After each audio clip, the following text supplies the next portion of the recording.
together. Radio 91, where it's always better.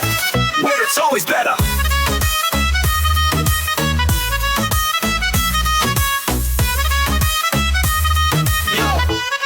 Yo, सुबह का सूरज या शाम का रंग, we bring you joy हर जुबान का धन. Community की बात हम हैं आपके साथ, let's spread the love, चलो मिल के साथ. Tune in, turn up, दिल से बात करो. Radio मानो ताकि गुरु FM के साथ चलो. Every voice counts, हर लम्हा यहाँ चलो बात करके देखते हैं. Let's all shine on. Yo, let's all go. सेहत की बात और dreams to share. Radio Manu 92 FM, we're always there. From unity to joy, we bring the light. Every word, every tune makes everything right. Listen up, it's time to unite. Radio Manu 92 FM, shining bright. Dill se suno, we love and care. Chalo baat karke dekhte hain, let's take it there. So come along for the ride. Radio Manu 92 FM, we're by your side. चलो बात करके देखते हैं. Your voice, your guide.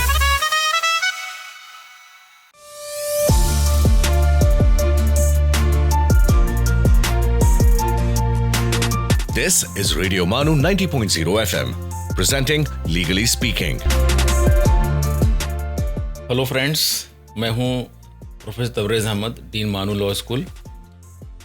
We warmly welcome you to our show Legally Speaking, Empowering Communities Through Legal Awareness. Legally Speaking में आज हम बात करेंगे फंडामेंटल राइट्स अगेंस्ट एक्सप्लॉयटेशन, और टॉपिक पर बात करने के लिए मेरे साथ मौजूद है स्टूडियो में तौसीफुर रहमान साहब, जो कि असिस्टेंट प्रोफेसर है मानू लॉ स्कूल में. रहमान साहब, आपका लीगल स्पीकिंग में मैं खैर मकदम करता हूँ. अस्सलाम वालेकुम, शुक्रिया डॉक्टर साहब. हम लोग कल ही बात किए थे, ये जो फंडामेंटल राइट है, राइट अगेंस्ट एक्सप्लॉयटेशन, उसमें 2 आर्टिकल आते हैं 23, 24. 23 के बारे में कल हम लोग बात कर चुके हैं, और ये हमारा जो शो है इसका पूरा फोकस है अभी कि हम लोगों को अवेयर करें, बेसिक राइट्स के बारे में, जनरल राइट्स के बारे में बताएं. और हमने अपने अगले प्रोग्राम में काफ़ी चीज़ें कवर कर ली हैं, और स्पेशली हम आज 24 जो आर्टिकल है कॉन्स्टिट्यूशन के बारे में बात करेंगे. तो मेरा पहला क्वेश्चन है तौसीफुर रहमान साहब से कि जो ये फंडामेंटल राइट है, राइट अगेंस्ट एक्सप्लॉयटेशन, और 24 में जो प्रोविज़न किया गया है कि employment of children in factories, तो इसमें ये कहाँ तक कवर होता है? कौन कौन से चीज़ों में बच्चों को एम्प्लॉय नहीं कर सकते, और क्या एज लिमिट है इसके लिए, कि कौन से बच्चे हैं जिनको कोई किसी भी काम में नहीं लगा सकता? बताइए ज़रा इसके बारे में. जी, सबसे पहले तो यहाँ पर देखिए, ये article 24 is related to article 21A, जो कि हमारा जो है right to free education for children between the ages of 6 to 14 years, यानी 6 साल से 14 साल के बच्चों के लिए एक आर्टिकल 21 लगाया गया है, जिसमें इनको फ्री एजुकेशन प्रोवाइड करने का राइट है. तो इसी से रिलेटेड हमारा आर्टिकल 24 है. इसके अंदर ये बतलाया जा रहा है 6 से 14 साल यानी बिलो 14 ईयर्स के बच्चों को हैज़ार्डस इंडस्ट्री यानी नुकसानदेह, जहाँ पर ख़तरा बहुत ज़्यादा होता है, जिसमें बहुत ही ज़्यादा नुकसान होने के चांसेस है, उसे हम हैज़ार्डस इंडस्ट्री कहेंगे. तो हैज़ार्डस इंडस्ट्री में, फैक्ट्रीज़ में, माइंस में, कंस्ट्रक्शन साइट्स, इन सब में इन बच्चों को काम करने की इजाज़त नहीं है. ये था हमारा 1986 का act, CALPRA, child and adolescent labour prevention act 1986 के तहत. लेकिन अब जो इसका जो 2019 में जो अमेंडेड एक्ट आया है, उसके तहत एडोलसेंट यानी 14 to 18 ईयर्स के बच्चों को भी, यानी जो टीनेजर्स जिन्हें हम कहते हैं, इन्हें भी रोक दिया गया है. और हैज़ार्डस चीज़ों में न सिर्फ फैक्ट्रीज़, पहले 3 चीज़ें थे, hazardous industries, factories and mines. फिर उसको बाद में कंस्ट्रक्शन में इंक्लूड किया गया, कारपेट इंडस्ट्री इंक्लूड किया गया, फायर क्रैकर्स इंडस्ट्री इंक्लूड किया गया. अब 2019 में प्रोसेसेस को भी, जो हैज़ार्डस प्रोसेस है, उन्हें भी लगा दिया गया है. और 14 ईयर्स to 18 ईयर्स के लड़कों को, एडोलसेंट्स, उन लोगों को भी इससे उनको भी प्रोहिबिट किया, उनके भी ऊपर मनाहियत है काम पे लगाने की. अच्छा, जैसे बताया आपने कि उनको हैज़ार्डस वर्क में नहीं लगा सकते, लेकिन मेरा क्वेश्चन ये है कि क्या हम जो फैमिली फार्म्स वगैरह होते हैं जी, और जो घरेलू बिजनेस वगैरह होते हैं फार्म में वगैरह में, गार्डन वगैरह में, तो क्या ऐसे चीज़ों में भी उनको मना है या उनको लगाया जा सकता है? हाँ, अगर ये फैमिली बिजनेस है या फैमिली फार्म्स है या स्कूल का कोई ट्रेनिंग प्रोग्राम के तहत कोई काम कर रहे हैं बच्चे, जबकि वो हैज़ार्डस ना हो, तब इसकी इजाज़त हो सकती है. वरना अगर वो हैज़ार्डस है तो उसमें भी अगर ख़ानदानी बिजनेस भी है या पढ़ाई के लिए भी दिया जा रहा है तो हैज़ार्डस चीज़ को नहीं देंगे। तो चीज़ का पहले हैज़ार्डस नहीं होना है और वो तो इस सूरत में परमिटेड रहेगा। हम लोग बात कर रहे हैं हैज़ार्डस सब्सटेंसेस की और फैक्ट्रीज़ वगैरह की, तो ये पहले बहुत छोटा सा एरिया था, बहुत लिमिटेड स्कोप था। अभी जिस तरह से हर चीज़ में केमिकल का इस्तेमाल होता है, हर चीज़ों में प्रोसेस का इस्तेमाल होता है, काफ़ी फैक्ट्रीज़ आ गई हैं, तो उसके लिए एक लॉ बनाया गया था, child and adolescent labour prohibition regulation act 1986। इसके बारे में ज़रा बताइए कि इसमें अभी काफ़ी इसको एक्सपेंड कर दिया गया है, और ताकि लोग ये समझ सकें कि हैज़ार्डस सब्सटेंसेस और हैज़ार्डस फैक्ट्रीज कौन सी हैं, कौन से ऐसे होते हैं स्ट्रक्चर जहाँ पे उनको काम में नहीं लगा सकते। देखिए, हैज़ार्डस यानी जैसे कि हम देखते आए हैं आर्टिकल 21 के तहत के लाइफ एंड प्रॉपर हमारा right to protection of life, इसका जो हम देखे हैं तो इसके अंदर right to live with dignity and safety, health and education, हर चीज़ इसके अंदर शामिल किया गया है।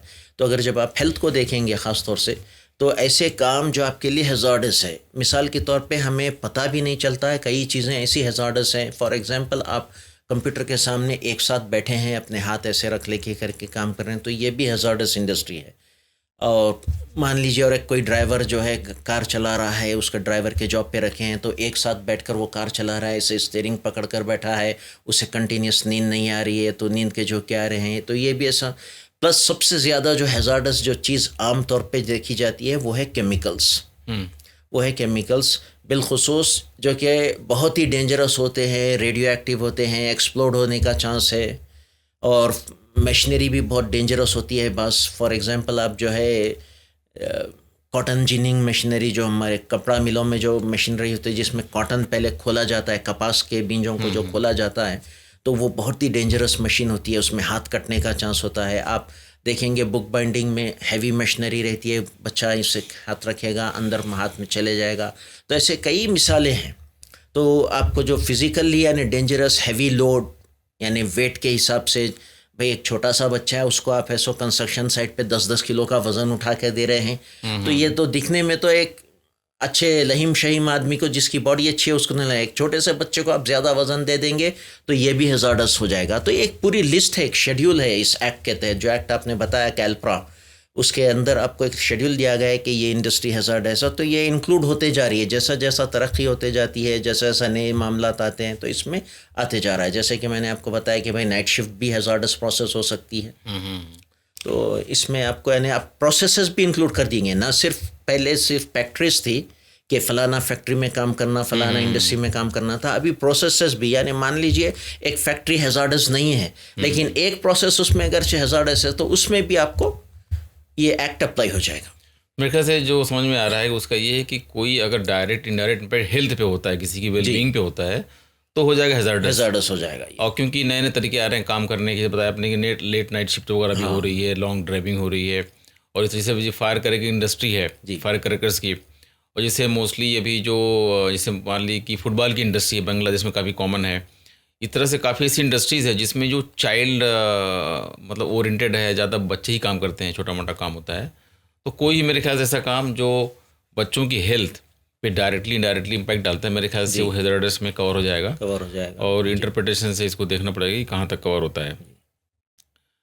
और ज़रा बताएंगे कि मतलब अगर कोई जानबूझ करके बच्चों को या ऐसे एम्प्लॉय करता है जो काम हैज़ार्डस है, जिसको नहीं करना चाहिए, तो उसके लिए मैं जानना चाहूँगा आपका इसका आंसर। थोड़ा सा एक ब्रेक लेंगे यहाँ पे, और ब्रेक के बाद मैं इसका जानना चाहूँगा इसके आंसर के बारे में।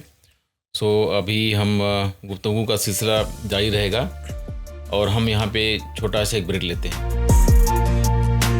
आप सुन रहे हैं लीगली स्पीकिंग, रेडियो मानू 90.0 FM का लीगल अवेयरनेस शो।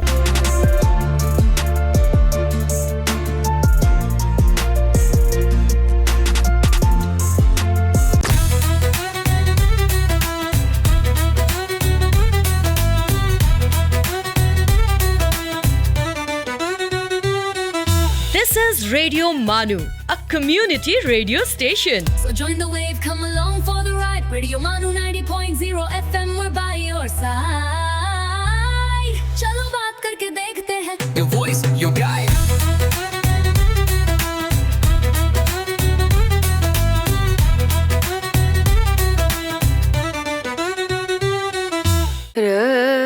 Na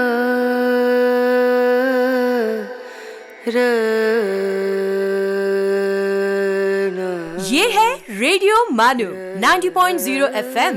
आइए अब सुनते हैं द माइंडफुल मिनट।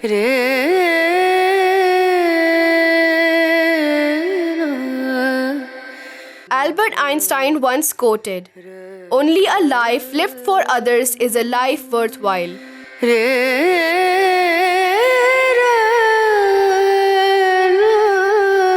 आला इंसानों की पहचान ये है कि अगर उनसे कुछ मांगे तो वो मुंह से कुछ कहने के बजाय काम पूरा करने के बाद ही उसका जवाब देते हैं। Kalidas.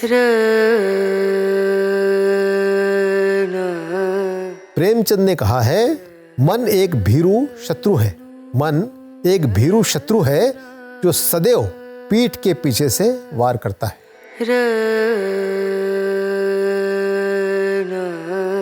This is Radio Manu 90.0 FM. You were listening to the Mindful Minute.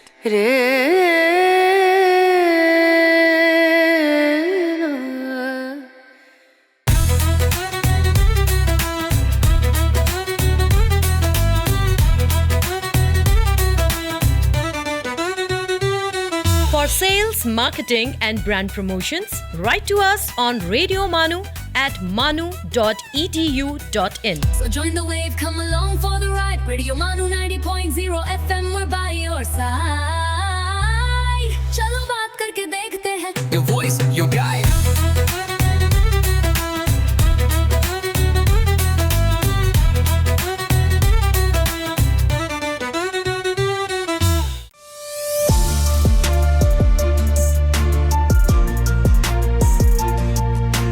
आप सुन रहे हैं लीगली स्पीकिंग, रेडियो मानू 90.0 FM का लीगल अवेयरनेस शो। ब्रेक के बाद एक बार फिर आप सभी का खैर मकदम करता हूं।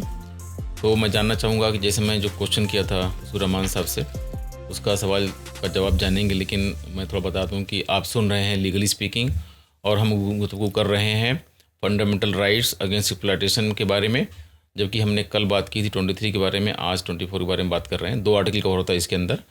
और मेरा जैसे क्वेश्चन था आपसे कि अगर कोई किसी को एम्प्लॉय करता है अपनी हैज़ार्डस इंडस्ट्री के अंदर, तो उसके लिए अगर वो पकड़ा जाता है, उस पर एक्शन होता है, तो उसके लिए क्या क्या पनिशमेंट हैं, क्या क्या लायबिलिटीज़ को फिक्स की जाएगी? इसमें 2 भी चीज़ें हैं, या तो उसको सीधा सज़ा होगी कैद, इसमें इम्प्रिजनमेंट अप टू 3 महीने से लेके 2 साल तक की इसके अंदर सज़ा हो सकती है, सज़ा कैद की सज़ा हो सकती है। और साथ में फ़ाइन अभी ये बढ़ाकर, पहले ये सिर्फ 50,000 तक फ़ाइन था, 20,000 से 50,000 तक, लेकिन अब 2019 में इसे बढ़ाकर 1 लाख कर दिया गया। और इम्प्रिजनमेंट को रिगरस भी करने की इसके अंदर प्रोविज़न दी गई है कि अब सज़ा बहुत सख्त ली जाएगी और इसे कॉग्निजेबल ऑफेंस भी बना दिया गया है। यानी कॉग्निजेबल ऑफेंस से मुराद, मैं आवाम के लिए बता दूं कि इसमें सज़ा बड़ी सख्त हो सकती है, इमीडिएट अरेस्ट भी हो सकती है आमतौर पर जी। तो इसको एक तो कॉग्निजेबल ऑफेंस बनाया गया है, दूसरा इम्प्रिजनमेंट को 2 साल कर दिया गया है और फाइन को 50,000 से हटाकर बढ़ाकर 1 लाख कर दिया गया है इसके अंदर। तो ये बहुत सख्त है सज़ा इसके अंदर। साथ में कोर्ट गवर्नमेंट को डायरेक्शन भी दे सकता है कि फलाना जगह पर कुछ हो रहा है तो इससे रोके, वो बच्चों की भलाई के लिए पूरा काम करें। ये 86 के केस में, 97 के केस में MC Mehta versus state of Tamil Nadu में ख़ासतौर से गवर्नमेंट को हिदायत दी गई थी कि इनका है सो वेलफेयर के मेजर्स लिए जाएं। अच्छा, इसको काफ़ी भी एक्सपेंड हो गया है, तो मेरे ख्याल से ये जो 24 का दायरा बढ़ता चला जा रहा है, तो इसको बारे में जैसे हम लोग डिस्कस किया है कि फायर क्रैकर इंडस्ट्री है, केमिकल इंडस्ट्री है, कोई भी इस तरह की जो हेल्थ पे डायरेक्ट इम्पैक्ट डाले, उसे बताएंगे। स्लॉटर हाउस के बारे में देखने में तो लगता है कि स्लॉटर हाउस में ऐसा कोई डायरेक्टली इनडायरेक्टली हेल्थ पे इम्पैक्ट नहीं आएगा, तो क्या स्लॉटर हाउस भी इसी में कवर होते हैं हैज़ार्ड प्रोसेस में? जी, ये भी शामिल हो चुका है। जैसे मैंने बताया कि जैसे जैसे हम तरक्की करते जा रहे हैं, ज़्यादा से ज़्यादा तफ्तीश करके हमको मालूमात आ रही हैं, रिसर्च हो रही है इसके बाद, तो ऐसे इसमें स्लॉटर हाउसेस को भी इंक्लूड किया गया है, कंस्ट्रक्शन साइट को भी इंक्लूड किया गया है, केमिकल प्रोसेसेस को लिया गया है, और इसमें people's union for democratic rights versus union of India 1982 के केस में कारपेट इंडस्ट्री को भी इंक्लूड किया गया है, मैच बॉक्सेस को भी इंक्लूड किया गया है, क्रैकर्स का MC मेहता में तो क्रैकर्स का था कि बच्चों को नहीं लेने का, तो इसमें स्लॉटर हाउसेस भी आ चुके हैं। देखने में तो नहीं लगता है, लेकिन जब आप स्लॉटर हाउस जाएंगे तो वहाँ पर बहुत ज़्यादा इसमें हैज़ार्डस चीज़ें होती हैं। बायो हैजार्ड आप उसे कह सकते हैं, इट्स ए बायो हैजार्ड, क्योंकि वहाँ से जो जूनोटिक डिजीजेस जिसे हम कहते हैं वो भी लोगों को हो सकती हैं, और बच्चे तो ख़ास तौर से वल्नरेबल है। 12 साल तक रेजिस्टेंस बच्चों का डेवलप नहीं होता है, तो इसमें इन लोगों के लिए बहुत ज़्यादा हो जाएगा, तो इसलिए स्लॉटर हाउसेस को भी इंक्लूड किया गया है। मेरे ख्याल से इसमें एक देखा जाए एक बात साइकोलॉजिकल भी है कि हो सी बच्चे को शायद स्लॉटरिंग करना या गोश्त वगैरह काटने की मशीनों में देखना, हो सकता है कि उसका जज्बात अलाउ ना करें, हो सकता है उसकी पर्सनालिटी पे इम्पैक्ट भी आ सकता है, मेरे ख्याल से ग्रोथ पे इम्पैक्ट आ सकता है। तो स्लॉटर हाउस तो देखने में तो लगता है कि मतलब ये ज़बरदस्त नहीं है, लेकिन इसका अगर देखा जाए इम्पैक्ट तो बहुत सीरियस हो सकता है, बहुत ज़्यादा। तो अच्छी बात है कि स्लॉटर हाउस भी इसमें कवर हो चुका है। तो मेरे ख्याल से जो इसका असल मकसद है कि जब बच्चों को बचाना कि इंडस्ट्री वगैरह में ना जाएं, और पुअर बच्चे होते हैं, फैमिली परेशान रहती है, उनका दिन भर का खाना भी नहीं मिलता है, तो बच्चे क्या करेंगे। मेरे ख्याल उसके लिहाज से फिर गवर्नमेंट ने RT जो आया, राइट टू एजुकेशन, जो गवर्नमेंट ने कंपल्सरी कर दिया और एक लॉ बनाया गया कि राइट टू एजुकेशन एक्ट 2009। तो ये क्या रोल प्ले करता है, एक लिहाज से मेरे ख्याल से जो रोल ये प्ले करना चाहिए कि जो बच्चे अब क्योंकि फैक्ट्री में जब नहीं जाएंगे, वो फ्री रहेंगे, तो उनको कहीं ना कहीं स्पेस मिलना चाहिए ताकि उनको इंगेज किया जाए, उनको एजुकेशन भी हो। मेरे ख्याल से मिड डे मील का कंसेप्ट आया, RT वगैरह आया, तो इसके बारे में ज़रा बताइए कि वो बच्चे अब जो फैक्ट्री में तो अलाउड नहीं है काम करने के लिए, अभी पेरेंट्स में भी पुअर हो सकते हैं, उन बच्चों को कैसे पेरेंट्स जो राइट टू एजुकेशन है कैसे प्ले कर रहा है, और स्कूलों को कहा गया है कि आप कुछ सीटें जो है ऐसे बच्चों की रिजर्व रखिए, और मिड डे मील कंसेप्ट भी आ गया है, तो इसके बारे में थोड़ा विस्तार से बताइए। जी, जैसे मैंने शुरुआत में ही कहा था हमारी गुफ्तगू की कि article 21A right to free education for children in the age group of 16 to 14, यानी 6 साल से 14 साल के बच्चों के लिए free education is a fundamental right. ये हमारे RT right to education act 2009 के तहत ये तय किया गया है।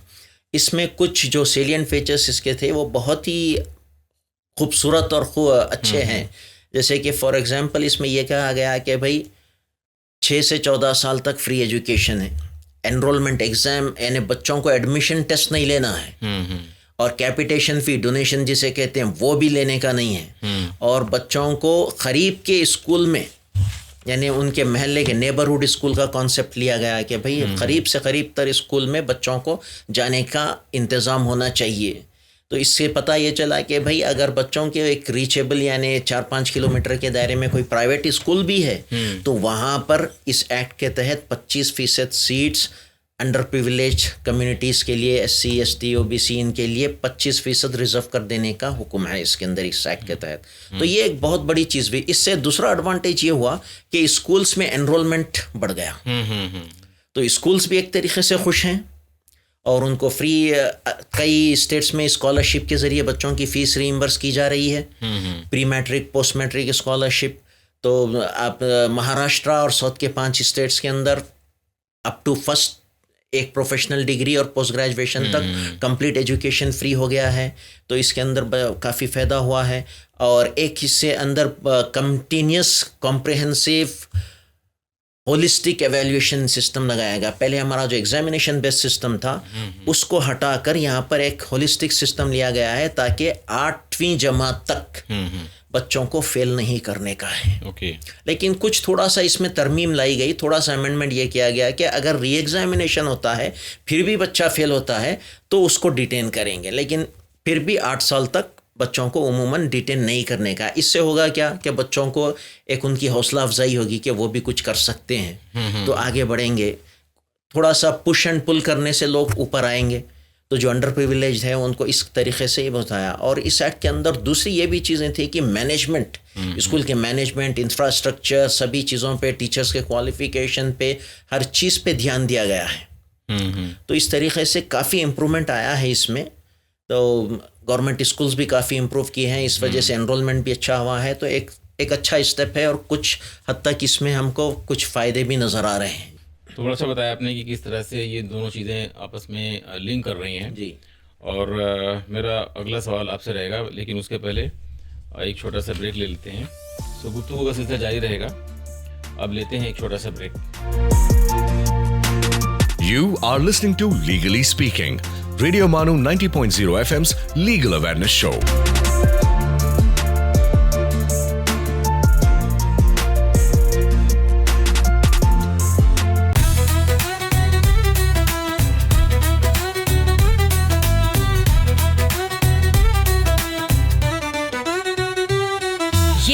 रेडियो मानू, एक community radio station. So join the wave, come along for the ride. Radio Manu 90.0 FM, we're by your side. चलो बात करके देखते हैं. Your voice, your guide.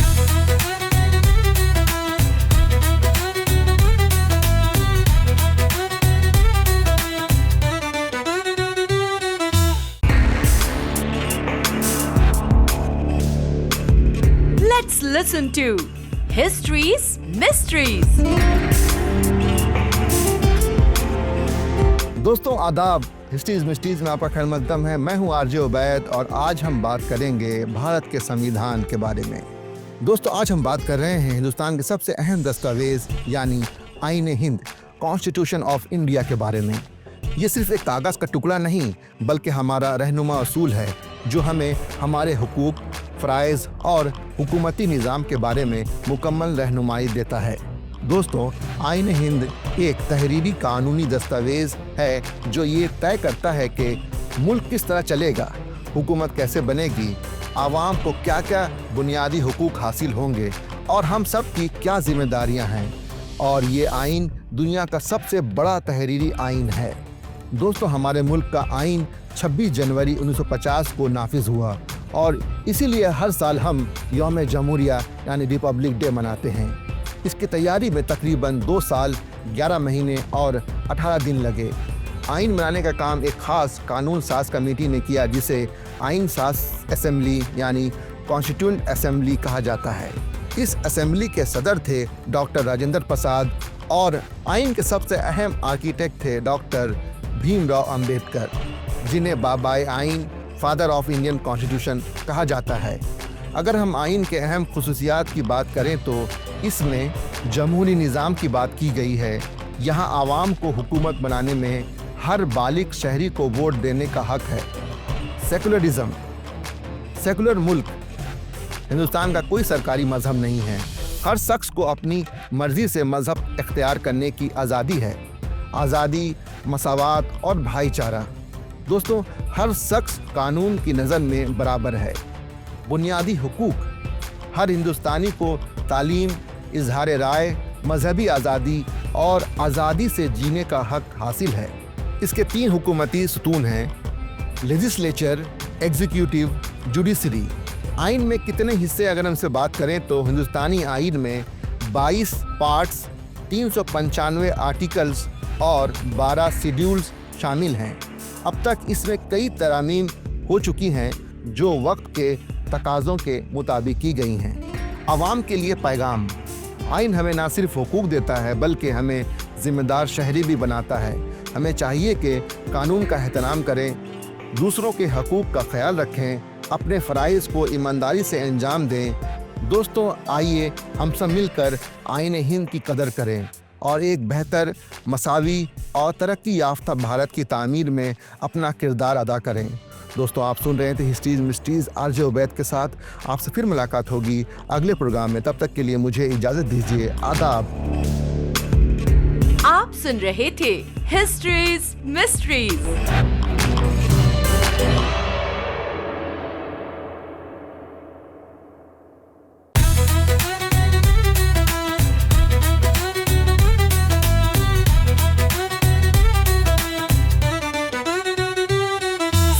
Marketing और ब्रांड प्रमोशंस के लिए हमसे राब्ता करें radiomanu@manu.edu.in पर। So join the wave, come along for the ride. Radio Manu 90.0 FM, we're by your side. चलो बात करके देखते हैं. Your voice, your guide.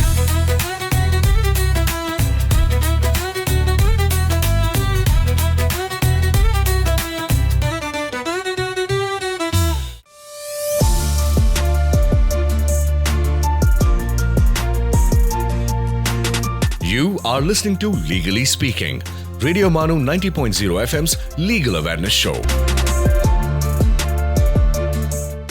Break के बाद एक बार फिर आप सभी का खैर मकदम करता हूं। आप सुन रहे हैं लीगली स्पीकिंग और हम गुफ्तगू कर रहे हैं फंडामेंटल राइट्स अगेंस्ट एक्सप्लॉयटेशन के बारे में, जो कि इंडिया का आर्टिकल 24 है इंडियन कॉन्स्टिट्यूशन में। तो मेरा जो क्वेश्चन था आपसे ब्रेक से पहले कि जो अभी नई एजुकेशन पॉलिसी आ गई है 2020 में, उसमें भी जो हमारा जो स्कूल एजुकेशन था, बेसिक एजुकेशन था अप टू 12, उसको काफ़ी रिफॉर्म कर दिया गया है। और ये फोकस डाला जा रहा है कि बच्चों को स्टार्टिंग से ही उनको कहीं ना कहीं इस तरह की इंडस्ट्री वगैरह में कहीं कहीं जहाँ पे कुछ होता है तो उनको अपना जो इंटर्नशिप टाइप का क्लास 7 से ही उनको इंगेज किया जाए, ताकि उनके अंदर पढ़ाई के साथ साथ कुछ अपना जो स्किल है, स्किलिंग में काफ़ी फोकस किया गया है जी। तो उनके बच्चों के अंदर काफ़ी स्किलिंग भी ग्रो हो।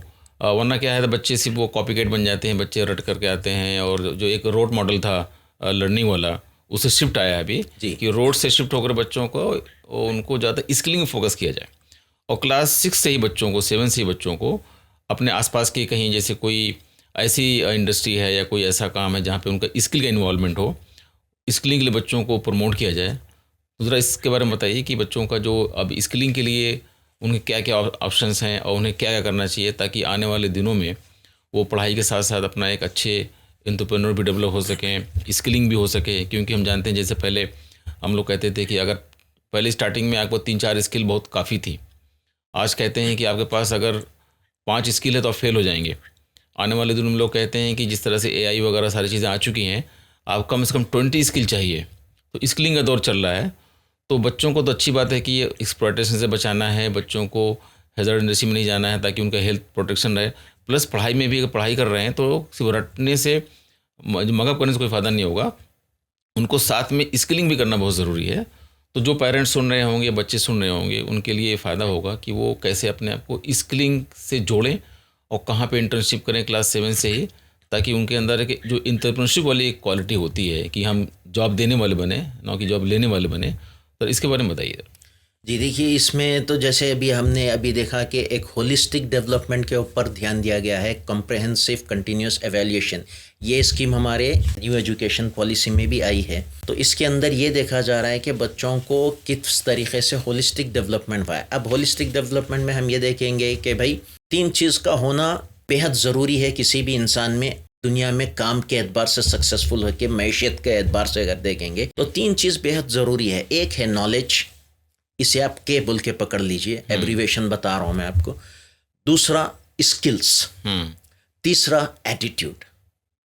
तो आपने जो कहा ये 2-3 चीज़ KSA इस तरीके से याद रख लीजिए। अगर और इसको आप मज़ाहिया अंदाज में और अच्छे तरीके से याद करना चाह रहे हैं तो USA की तरह KSA, kingdom of Saudi Arabia बोल के भी इसे आप याद रख ले सकते हैं। यानी नॉलेज, स्किल, एटीट्यूड। अगर बंदे में काम करने का रुझान, एटीट्यूड नहीं है तो उसे नॉलेज और स्किल देने का कोई फ़ायदा ही नहीं है। ठीक है, कि अगर बंदे को हम पहले से उसको दुनिया के बारे में बतलाएंगे, तो उसको काम के एटीट्यूड के बारे में बताएंगे, हार्डवर्क क्या होता है, पेशेंस, परसिवरेंस क्या होता है, ये सिखाना भी बेहद ज़रूरी है। तो जब ये है तभी उसको नॉलेज और स्किल काम आएंगी। नॉलेज ऐसी है जिसका आप उसको एप्लीकेशन में नहीं ला सक रहे हैं, इट्स अ वेस्ट। कि भाई ऐसा इल्म जिसका अमल नहीं है। जैसे रसूलुल्लाह सल्लल्लाहु अलैहि वसल्लम ने कहा कि ऐसा इल्म से बचा जिसका अमल मेरे पास नहीं है, ये दुआ किया करते थे आप सल्लल्लाहु अलैहि वसल्लम। तो अमल ही नहीं है तो आपका एजुकेशन वो फ़ायदे का क्या है। तो ये अमल, स्किल आना ज़रूरी है एक चीज़ का अमल करने का। You are a doctor, you know so many books, आप सारी मोटी मोटी मेडिसिन की किताबें पढ़ लिया, आपको सर्जरी नहीं आती है, फ़ायदा क्या हुआ। तो इस तरीके से आपके एजुकेशन में होना ये चाहिए कि शुरू से ही बच्चे को बिल्कुल अमली तौर पे काम कैसा करना है ये आना है। इसके लिए हार्ड स्किल्स भी है, सॉफ्ट स्किल्स भी है, कम्युनिकेशन स्किल्स है, कंप्यूटेशन स्किल्स है, आपस में रब्त कैसा कायम करना, इंटरपर्सनल स्किल्स, एक दूसरे से इंसानों के बीच में कम्युनिकेशन, बिहेवियरल स्किल्स कैसे करना है। भाई आप काम की जगह देखेंगे, जो लोग बिल्कुल पहली दफ़ा काम पे आते हैं वो चिल्ला के बात करते हैं या उंगली हाथ उठा के बात करते हैं। तो अगर आप वेस्ट में देखेंगे तो सीधा फायर किया जाता है आपका बिहेवियर के, आपके जेस्चर्स के ऊपर। तो ये ऐसी तमाम छोटी छोटी चीज़ें जो है आपको, यानी 2 इंसानों के बीच में, ग्रुप में कैसा बिहेव करना है, इंडिविजुअल से कैसा बिहेव करना है, वर्क में कैसा करना है। अब हर एक को हर सिचुएशन की ट्रेनिंग होना है, स्किल्स जो कि सॉफ्ट भी है, हार्ड भी है। हार्ड तो आपके टेक्निकल स्किल्स रहेंगे कि अगर आप डॉक्टर हैं तो आपको सर्जरी आना है, अगर आप इंजीनियर हैं तो माइन के अंदर जाके काम करना है, तो अगर आप अकाउंटेंट है तो आपको रात भर बैठ के पूरा सब चेक करना है, अगर आप वकील हैं तो आपको जो है यू आर अ लॉयर, आपको पूरी किताबें छान के बनाने का, आपको तरीक़ा इंटरप्रेट करने का आना है। ये तमाम स्किल्स आपको आना है, तो ये शुरू से होना ज़रूरी है। आपने सही बताया मेरे ख्याल से कि स्किलिंग में जैसे हम लोग जानते हैं दो तरह से होती है, एक सॉफ्ट स्किल है, हार्ड स्किल है। अभी जो लोग कहते हैं इंडस्ट्री वाले कि अभी जो ज़्यादा लोग फायर हो रहे हैं, जो फेल हो रहे हैं मार्केट में, because of the soft skills. Hard skill का इशू नहीं है, हार्ड स्किल का तो नई स्किल सीखने, लेकिन सॉफ्ट स्किल तो हमेशा रिलेवेंट है। आपके घर से लेकर के, सोसाइटी से लेकर के, आपके हर प्लेटफॉर्म पे अगर सॉफ्ट स्किल नहीं है तो मेरे ख्याल से आप फेल हो सकते हैं। तो सॉफ्ट स्किल में बहुत ज़्यादा फोकस ज़रूरी है। जैसे हम लोग बात कर रहे थे स्किलिंग के बारे में, और हम लोग बात कर रहे थे राइट टू एजुकेशन के बारे में कि क्या है, और एक्सप्लॉयटेशन नहीं होना चाहिए, किसी को नहीं करना चाहिए। जैसे हम देखा हमने कि जो राइट टू एजुकेशन का लॉ था वो बना 2009 में बनाया गया था, 16 साल हो चुके हैं जी। लेकिन अगर देखा जाए फिर भी 16 साल पहले जो एक बना था लॉ, पर्पज़ ये था कि लोगों को GR बढ़ाना चाहिए, इनरोलमेंट बढ़ना चाहिए। काफ़ी फ़ायदा तो हुआ है, लेकिन बहुत हद तक ये फ़ायदा नहीं हो पाया है। तो इसके लिए वो क्या लगता है कहाँ पे गैप होगा कि 16 साल पहले जो चीज़ शुरू की थी उस तरह से एजुकेशन में लोग नहीं आए, उतना ग्रास इनरोलमेंट नहीं बढ़ा। जैसे गवर्नमेंट का जो नई पॉलिसी आई थी 2020 में, ये कहा गया था कि 2040 तक इनरोलमेंट को डबल कर, मतलब 50% बढ़ा दिया जाएगा। तो अभी अब 2025 चल रहा है, तो 5 साल में हमने सिर्फ 3% ही बढ़ा है मेरे ख्याल से, अभी 28% ही है, और इसको 40% करना है, 50% करना है 2040 में। तो आपके पास 15 साल में ग्रॉस इनरोलमेंट बढ़ना है 21%। तो ये कैसे हो पाएगा? आप इसके लिए क्या देखते हैं और कैसे लोगों को इनकरेज करेंगे? सारे पेरेंट्स अपने बच्चों को ज़रूर स्कूल में भेजें, और ताकि इनरोलमेंट बढ़े और बच्चे सही ट्रैक पे आ पाएँ। जी डॉक्टर साहब, सबसे बड़ी चीज़ यहाँ पर यह है कि देखिए कि हमारी जो कौमी आमदनी, नेशनल इनकम जो होती है, इसे बढ़ाने में दो चीज़ का हाथ बहुत ज़्यादा है सर। पैदावार तो छोड़ दीजिए, आपके मुल्क में जो भी पैदावार हो रही है, यानी industrial production, agricultural production, services, खिदमत, ये जो भी है इसे छोड़ दीजिए, ये तो ज़रूरी है ही है, GDP जिसे हम कहते हैं। लेकिन इसमें जो सेकंड इम्पॉर्टेंट रोल है वो लोगों का एजुकेशन और स्किल। तो ये हम एजुकेशन के ज़रिए देंगे। तीसरी चीज़ है पॉलिटिकल विल। अवाम में भी सियासी रुझान होना कि हमें ये करना है, ये हमें चाहिए, और जो हमारी क़यादत, हमारी पॉलिटिकल लीडरशिप है, उन्हें भी ये चाहिए कि ऐसो ये सोचें। अगर ये नहीं होगा तो आपके पास नहीं होगा। अगर आप, अभी मैं थोड़ी देर पहले आपको बतलाया कि देखिए हम ये जो हम पिछले 2 एपिसोड पहले हम जो केस डिस्कस कर रहे थे कि इसके अंदर यही एजुकेशन का जो आया था कि उसके अंदर, तो वहाँ पर हम देख रहे थे कि भाई राइट टू एजुकेशन के ज़रिए जो है, जब सुप्रीम कोर्ट में केस आया, all states were asked to come for the hearing, लेकिन उसमें सिर्फ 6 स्टेट आए, महाराष्ट्र, आंध्र प्रदेश, कर्नाटका, तमिलनाडु, केरला, और इन्हीं पे ये सबसे ज़्यादा स्कॉलरशिप का, कैपिटेशन फीस का असर हो रहा था। तो ये एक चीज़ दिखला रहा है कि हमारे 29 स्टेट्स आज है, उस वक्त तो 28 स्टेट्स थे, तो 28 स्टेट्स में से सिर्फ 5 स्टेट ये सोच के आए कि ये हमारे पास इम्पॉर्टेंट है। तो यहाँ पर इम्पॉर्टेंट चीज़ थी स्कॉलरशिप फीस। तो अगर आप देखेंगे कि बच्चों को फ्री स्कॉलरशिप, यानी स्कॉलरशिप देकर फ्री एजुकेशन रियली फ्री करेंगे, तो वो भी मोटिवेट होके आएंगे, पढ़ेंगे, चले जाएंगे, बच्चे बाहर जाएंगे, उनका स्कॉलर। तो ये बहुत मॉनिटरी बेनिफिट देना बहुत ज़रूरी है, और ये आएगा पॉलिटिकल विल के ज़रिए। तो ये 2 चीज़ बेहद ज़रूरी है ताकि हमारा एजुकेशन बढ़े और ये चाइल्ड एक्सप्लॉयटेशन भी ख़त्म हो। तो मेरे ख्याल बच्चे से बताया आपने कि कैसे सॉफ्ट स्किल, हार्ड स्किल वगैरह इंपॉर्टेंट है, और कैसे बच्चों को बताना है, बढ़ाना है ग्रॉस इनरोलमेंट रेट। अदरवाइज़ अगर बच्चे स्कूल में ही नहीं जाएंगे और पेरेंट्स बच्चों को स्कूल में नहीं डालेंगे, तो मेरे ख्याल से बच्चे फिर वो आजकल मीडिया का ज़माना है, बच्चे में भी मिसगाइड हो सकते हैं। और जैसे कि हम जानते हैं कि 5G टेक्नोलॉजी आने से 2020 में AI का काफ़ी इम्पैक्ट बढ़ गया है, और मेरे ख्याल से काफ़ी सेल्फ लर्निंग का मॉडल बढ़ गया है, तो बच्चे सेल्फ लर्निंग भी कर सकते हैं। और थोड़ा जो हम स्किलिंग की बात कर रहे थे, जैसे हम जानते हैं कि AI आने की वजह से AI काफ़ी एरिया में वेंचर कर रहा है, और जैसे लोग कहते हैं कि एक्सपर्ट लोग बताते हैं कि आने वाले दिनों में नेक्स्ट 15 ईयर्स में 30% जॉब रहेगी ही नहीं मार्केट में, क्योंकि वो सारा AI टेक ओवर कर लेगा। लेकिन अगेन थैंक्स टू AI कि 50% जॉब नई मार्केट में आने वाली है, जिसमें नई स्किल चाहिए। तो मेरे ख्याल से सुनने वालों के लिए बहुत इंपॉर्टेंट है कि वो देखते रहें कि क्या नई स्किलिंग आ रही है, और क्या स्किल की रिक्वायरमेंट है नहीं फॉर ह्यूमन बीइंग, जो टेक ओवर कर लेगी मशीन या AI टेक ओवर कर लेगा। तो नए नए एरिया में मेचर करें, अपनी नई स्किल सीखें, और अपने को बहुत ज़्यादा अपडेट रखें, और मेरे ख्याल से ये प्रोग्राम आपके लिए बहुत ही फ़ायदेमंद रहेगा। सो दोस्तों, मुझे उम्मीद है आपको हमारा ये शो पसंद आया होगा। अगर आप कोई सजेशन हमें देना चाहते हैं तो हमारा ईमेल एड्रेस है radiomanu@manu.u.in। अगले हफ्ते आपसे फिर मुलाकात होगी, तब तक के लिए हमें इंतज़ार रहेगा। Thank you. You were listening to Legally Speaking, Radio Manu 90.0 FM's Legal Awareness Show.